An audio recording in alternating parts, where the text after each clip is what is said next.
Muito bem, galera, falando aqui ainda direto do estádio Alfredo Jaconi, fechando os trabalhos nesta cobertura por aqui, mais uma rodada de Campeonato Brasileiro e um resultado que, não sei vocês, mas um resultado que a mim decepciona. E eu vou explicar o motivo. Eu, até sendo coerente com o meu pré-jogo, quem acompanhou aqui, percebeu que eu falei sobre talvez não necessariamente cobrar uma boa atuação, né, tecnicamente falando, uma grande exibição, porque há jogos e jogos dentro do Campeonato Brasileiro. Tem partidos, quando você enfrenta um adversário muito mais fraco em casa, o ideal é vencer e vencer jogando bem. É como pegar esse time do Juventude jogando no Maracanã. Sofrer e ganhar de 1-0 é um problema. Você vai ter 3 pontos, mas provavelmente a avaliação em relação ao nível de atuação não vai ser boa. Aqui no Jaconi, o Fluminense não vence desde 2005, são 20 anos, né? Então o histórico ele fala por si. A gente não pode justificar nada com base em tabu, evidentemente que não. Mas a história contada aqui é realmente de resultados ruins. Então se você chega aqui e ganha o jogo, de um jeito ou de outro, meu irmão, vamos comemorar 3 pontos. E dane-se. Só que eu vou ser coerente com essa percepção, com essa análise pré-jogo, apesar de não ter que ser escravo dela, mas eu vou ser coerente. E o que eu vou cobrar aqui, nessa análise pós-jogo, é que, mais uma vez, o Fluminense criou mais com o adversário, o Fluminense teve mais oportunidades, teve chance de matar o adversário e não matou. É um time que vem conseguindo ter mais volumes que as equipes, porque vamos lá, né? O Juventude é um time que vai brigar contra o rebaixamento, é fato. É um time que levou 5-0 do Fortaleza, que tomou 3 do Vasco ontem, é um time que levou 6 do Flamengo, demitiu o treinador. É um time que vai brigar contra o rebaixamento. É uma equipe, tecnicamente, a gente viu no primeiro tempo, o Juventude não ofereceu perigo algum ao Fluminense, a não ser naquele voleio do Gilberto que bateu em cima do próprio atacante, do próprio companheiro. Fora isso, não teve nada. Até fazer o gol no segundo tempo. O Fluminense já tinha criado 4 oportunidades, meteu a bola na trave com o Martinelli, ainda pegou o rebote, o goleiro salvou, o Everaldo cabeceou uma bola para fora de maneira inacreditável, né? Subiu sozinho. Antes o próprio Everaldo é quem tinha ajeitado a bola para o Martinelli. Teve uma chance com o Ares logo no início do jogo, teve um chute com o próprio Everaldo de fora da área. O Fluminense teve chances, teve domínio, 70% de posse de bola. Poderia tranquilamente ter ido para o vestiário com uma vantagem de 1 gol ou até 2. E não fez. Aí o futebol, meu amigo, futebol é isso. Se você não consegue, se você não vai lá, como disse alguém, eu não lembro quem disse uma vez, quem usou essa expressão, você tem que enfiar a faca e rodar. Se não fizer isso, você dá chance para numa bola ocasional, num lance, uma bola levantada na área, um bate-rebate, saiu o gol. Aí o cara chutou uma bola de qualquer jeito de fora da área, desviou, matou o Fábio, 1-0 Juventude. Então, o Fluminense teria que subir o morro para poder virar o jogo. Ainda bem, o empate saiu logo na sequência. Aliás, uma belíssima jogada com o Everaldo participando de novo. Hoje, se ele não perde aquele gol, aquela cabeçada, teria sido a melhor atuação dele. Não que a régua está lá embaixo, né? Não que signifique grandes coisas. Mas hoje foi o jogo que mais ele participou, sem dúvida alguma. Conseguiu fazer pivô, deu aquele passo pro Martinelli. A sua camisa 9 tá ali para fazer gol, né? O que a gente se espera dele é gol. Então ele participou dessa jogada com o Hércules, que também hoje teve a melhor atuação dele. Dá para dizer que praticamente o Hércules estreou com a camisa do Fluminense, né? Ele fez uma função diferente como primeiro volante. Eu imaginava o Hércules mais solto para o ataque, não. O Renato, até pelo momento dele não ser bom, de até agora ele não ter conseguido se encontrar, acho que o Renato achou melhor fixar ele como primeiro volante ali, porque o primeiro volante em tese ele arrisca menos, é o cara que não vai ser dele normalmente o passe mais decisivo, a assistência, a finalização, então ali ele arrisca menos. Ele estava bem, protegendo bem a zaga, fazendo desarmes, invertendo o jogo, as bolas, e depois no segundo tempo deu aquela arrancada, tocou, não ficou lá esperando, tocou, foi para cima com coragem, recebeu, finalizou, pegou o rebote, fez o gol. Esse é o Hércules que a gente viu no Fortaleza. Esse é o Hércules que a gente espera ver aqui no Fluminense. E um gol faz toda a diferença, porque depois ele passa a pegar as bolas, em vez de olhar para lá, tá olhando sempre para frente. Ele deu mais umas 2 arrancadas depois. E aí foi cansando naturalmente, foi perdendo força. O time como um todo foi perdendo força. O Fluminense empata o jogo e quando empata ali eu falei, pô, acabou. Empatou de cara, tá melhor no jogo, já tinha começado o segundo tempo melhor também, vai virar. Só que a partir do gol, o time simplesmente desmorona. É claro que tem uma perda física, mas o Fluminense não joga mais. O Juventude começa a fazer as mudanças, entrou o Babi, entrou o Nenê, que é um jogador que está em fase final de carreira, mas entrando descansado, pegando outro time descansado, é um cara que faz diferença, tecnicamente muito bom. O Juventude subiu de produção, começou a criar, começou a apertar, começou a chover pra caramba aqui no Jacone também. Eu falei, cara, não é possível isso. Os caras vão acabar fazendo o segundo gol. Tava vendo a hora que ia sair o segundo gol. E não saiu por pouco. Aí depois a única chance que o Fluminense teve foi o chute do Paulo Baier na entrada da área. Então vejam bem, por que eu falo que esse resultado é decepcionante? O resultado em si. Porque o Fluminense fez o suficiente para vencer o jogo. Mas novamente o time não foi efetivo.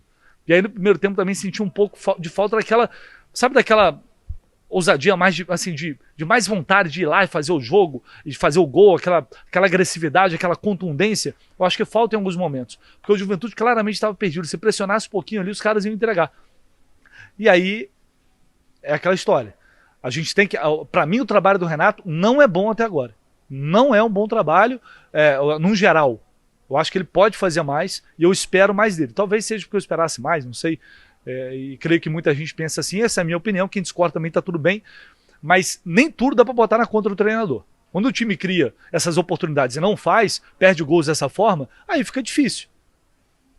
Não dá para jogar tudo na conta do cara. Uma coisa para mim, as substituições do Renato não foram boas hoje, o time piorou com as mudanças, e na hora que começou a chuva, campo pesado, ele coloca os garotos. Coloca o Riquelme, coloca o Isaac, que são os moleques que não tem corpo para jogar num campo desse chovendo do jeito que tava. E aí com os jogadores mais cansados, meu irmão, foi ladeira abaixo, o time foi perdendo força, eu vi a hora que ia acontecer o pior. Ainda bem que não aconteceu o pior. Então acho que o Renato também não foi feliz nas substituições, tudo bem que ele não tinha muitas opções, mas enfim.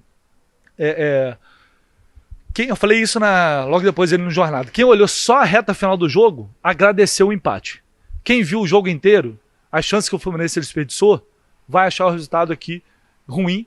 Ruim pelas oportunidades e ruim também porque o Juventude é uma equipe, sim, bem fraca, tecnicamente falando. Depois da coletiva, o Renato fez essa análise, reconheceu isso e falou também sobre reforços e de maneira um pouco mais incisiva em relação àquilo que ele espera nesta janela de transferências. Bom, quanto ao jogo, o Fluminense foi melhor durante os 90 minutos, na minha opinião. Dominou o jogo. Poderíamos ter um placar de 2-0 no primeiro tempo. O amplo domínio que a nossa equipe teve sobre a equipe do Juventude. Voltamos para o segundo tempo melhores do que o Juventude novamente. Aí, infelizmente, nós tomamos um gol bastante esquisito, mas aí o Juventude cresceu um pouquinho na partida, mas logo em seguida nós empatamos, continuamos tendo algumas oportunidades. Então foram 17 arremates a gol, 9 a gol, sendo que um gol. O Juventude praticamente não deu trabalho para o Fábio, a não ser no gol contra, digamos que um gol contra. Mas no mais o Fluminense dominou. Eu gostei da postura da minha equipe, teve bastante movimentação, teve posse de bola, criamos. Se alguém merecia a vitória hoje, com todo o respeito à equipe do Juventude, seria o Fluminense. Então é sempre muito difícil você jogar aqui. É difícil para todo mundo. Principalmente no meio da semana nós jogamos, o Juventude não jogou, teve a troca de treinador. Então a gente sabe que quando tem a troca de treinador a motivação é ainda maior. Eles precisando do resultado, jogando em casa. Mas eu gostei bastante da postura do meu time.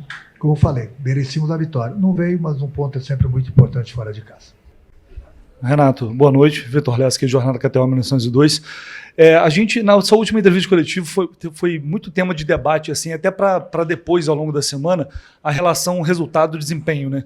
Você defendendo o time, até com base nos resultados, que eram bons e são bons até aqui de maneira geral, mas o desempenho, muita gente não está se agradando. Talvez parte disso também é pelo fato do Fluminense não conseguir ser um time mais efetivo, porque cria mais chances com adversários na maioria das vezes, mas não mata o jogo. Em algumas oportunidades o Fluminense finalizou muito, criou, não matou o adversário. Hoje aqui no primeiro tempo teve 4 oportunidades, não foi efetivo, o Juventude fez o gol e complica demais. Isso talvez tenha a ver também com um maior poder de fogo, de tomada de decisão na hora de definir a partida? Eu sempre falo para eles terem muita calma, muita tranquilidade na hora de tomar decisões, seja para chutar, seja para cruzar, seja para definir. Mas são muitas vezes as características dos jogadores. Então, muita gente critica alguns resultados, é uma coisa normal um time não jogar tão bem, ou não jogar bem uma partida. Mas aí eu pergunto para vocês, quem está jogando futebol maravilhoso no Brasil? Eu vou falar uma coisa para vocês, eu estou muito satisfeito com o meu grupo, muito satisfeito mesmo. Até pela pontuação que nós temos. Até porque desde que eu cheguei, mas praticamente aí 45 dias, é difícil ter uma semana cheia para trabalhar. É um jogo a cada 3 dias. Aí a gente pode falar, mas eu não fui na Bolívia, não fui no Chile, mas em compensação tem que treinar outro time. Então fica difícil, a gente não tem uma semana cheia para trabalhar. Muita conversa, muito vídeo. E eu volto a repetir, a minha equipe, eu estou muito satisfeito com eles. Muito. Pela colocação do Campeonato Brasileiro. O Fluminense depende de si próprio para passar para a próxima fase da Copa do Brasil, depende de si próprio para passar para a próxima fase da Sul-Americana. Eu não sei o que as pessoas querem. Então, eu acho que o mais importante de tudo, o que eu falo, é o que a gente passa para o grupo, o que eu passo, o que o presidente passa, o que o Paulo passa, entendeu? Se a gente ficar dando ouvidos a todo mundo lá fora, eu também gostaria de jogar bem todos os jogos e ganhar. Mas muitas vezes a gente sabe que a gente não ganha, não joga bem, mas ganha. Atualmente, hoje em dia, no futebol brasileiro, são os resultados. E o mais importante é que os resultados eles estão aparecendo. Poderíamos estar numa situação ainda melhor, entendeu? Mas faz parte. O futebol é assim, o Campeonato Brasileiro é assim, um campeonato longo, um campeonato difícil, você ganha, você perde, você empate. Não é só o Fluminense, não. É só você ver todos os outros jogos, é só você ver a tabela, tá todo mundo embolado, tá todo mundo junto aí, tem 3, 4 pontos da saída da zona, como está 3, 4 pontos do primeiro colocado. O futebol é assim, gente, é muito fácil comentar. Eu costumo falar que tem muita gente de engenheiro de obra pronta. É muito fácil. Poderia ter feito isso, poderia ter feito aquilo, mas ninguém dá o palpite do que vai acontecer durante a partida quando vem a escalação. Aí depois fica fácil. A escalação foi perfeita quando ganha. Quando não ganha, mas aí escalou mal. Gente, eu estou acostumado com isso. Por isso, com todo o respeito a vocês, eu não leio, não escuto, não vejo. Eu vou pela minha cabeça, eu converso com as pessoas, troco ideias aqui dentro e procuro conversar com o meu grupo, entendeu? Muita gente acha que toda hora tem que jogar bem e ganhar. Nem o melhor time do mundo consegue isso. Do mundo consegue isso. Imagina aqui no Campeonato Brasileiro, que é um campeonato muito difícil, você vê que sempre tem 8, 10 times brigando pelo título. É muito difícil o Campeonato Brasileiro, então volto a repetir. Tem uma crítica aqui, uma crítica lá, que é uma coisa normal, mas eu dei os parabéns para o meu grupo hoje, pelo que eles fizeram em campo, e tenho dado os parabéns pelo que eles têm feito dentro do campo. Poderemos melhorar? Sim, nós vamos melhorar. A hora que a gente tiver mais tempo para treinar, de repente tem a janela no meio do ano, eu troco bastante ideias com o presidente, com o Paulo, se puder me dar 2, 3 jogadores para somarem a esse grupo aqui, para a gente ficar mais fortalecido nas competições, melhor ainda. Mas o que a gente tem conversado, e eles concordam comigo, que tem que ser pontual. O jogador que chega para nos ajudar. Jogadores que possam nos ajudar a decidir, principalmente nessas tomadas de decisões, e jogadores que façam gols. Perfeito, é isso. Não tem tempo para treinar, é um jogo a cada 3 dias, são várias competições, muitos jogadores no departamento médico. É difícil, não é só para o Fluminense, é difícil para todo mundo. O calendário do futebol brasileiro, ele mata qualquer clube. Ele mata qualquer jogador. E é por isso que muitas vezes a gente segura aqui, porque eu falo para vocês. Eu tenho as informações dos jogadores. Às vezes o jogador está muito desgastado, está sentindo uma dor localizada, não posso colocar o jogador em campo, eu prefiro segurar ele naquele jogo, apesar que ele possa fazer falta, mas eu vou ter ele para o restante do jogo. Se não, põe o jogador que não tem condições, daqui a pouco perco ele por 3, 4 semanas. Então, o que eu falo agora é buscar o maior número de pontos possível no Campeonato Brasileiro, conseguir passar para outra fase do americano, fazer o GES, conseguir para a fase da Copa do Brasil. Fácil, mas a gente vai trabalhar para que isso aconteça na próxima quarta-feira. E aí sim, depois, com essa parada aí, a gente vai no Mundial. e aí ver quem a gente possa conseguir trazer para que esses jogadores possam chegar e nos ajudar. Sem dúvida alguma, independente da posição, é trazer os jogadores, certo? Juntar esse grupo aqui, e aí sim, depois do Mundial, aí sim a gente está com um grupo mais forte e aí buscar objetivos maiores. Bom, o discurso do Renato parecido com o da última entrevista coletiva. Ele está se apegando bastante nessa análise assim de que o meu grupo é muito bom, meu time é muito bom, não sei o que estão esperando mais além disso, o Campeonato Brasileiro é assim, estou muito satisfeito, estou muito feliz. Você percebam que é bem diferente das primeiras entrevistas do Renato, quando em alguns momentos ele acabava expondo ali um pouco o grupo. Agora está muito mais a cara do Renato, de proteção. Com certeza, alguém fez esse alerta lá dentro. Vocês podem ter certeza. Podem ter certeza. Então ele mudou bastante o discurso de blindar o grupo. E ele, como treinador, está certo. Óbvio que ele está certo em fazer isso. Agora, sobre reforço, ele sendo mais incisivo, até depois eu vou tentar resgatar essa entrevista, mas a TV Globo, antes do jogo, ele fala, não, a gente precisa contratar, a gente tem que trazer reforço, tá falando que é diretoria, a gente precisa trazer jogadores. Então, assim, ele tá batendo muito nessa tecla. Para mim é muito evidente que o Renato tá desesperado para chegar a essa janela, para chegar a esses jogadores que ele quer, para ter um time mais encorpado, para daí até... aí no Mundial a gente não sabe o que vai acontecer, mas depois do Mundial ter um time muito mais forte de fato. Até lá, é pontuar o máximo possível, fazer o máximo de números de pontos possíveis para deixar a equipe numa boa situação, esperar a janela para arredondar o elenco, fortalecer esse elenco, ir para o Mundial, tentar fazer um bom papel, e aí depois não vai ter desculpa mesmo.